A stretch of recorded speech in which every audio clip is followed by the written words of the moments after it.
Christophe Charvoin, je suis le gérant de l'entreprise Attaque Béton. On fait de la démolition de bâtiments avec des pelles grands bras. Avant d'être démarché par la CARSAT par rapport au risque poussière, on avait pris en compte ce risque-là, mais c'était plus par rapport aux riverains pour éviter d'avoir des dispersions de poussière lors des démolitions sur les zones pavillonnaires.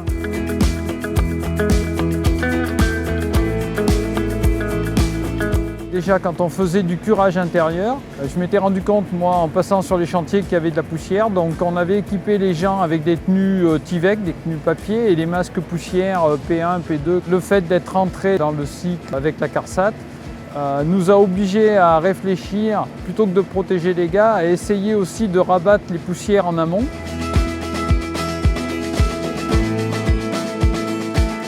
On a pu bénéficier de l'aide de la CARSAT et c'est grâce à cette aide qu'on a acheté 4 brumisateurs intérieurs pour les opérations de curage, des constructions intérieures.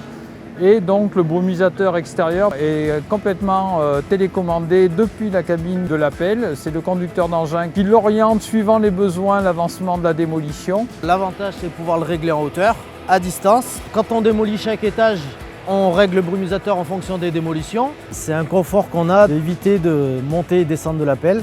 On a un confort supplémentaire parce qu'on est dans une zone pavillonnaire. Avant, le brumisateur, quand je passais sur les chantiers, je le voyais tourner 1 fois ou 2 fois sur 5. Là, chaque fois que je passe sur les chantiers, il est toujours en action.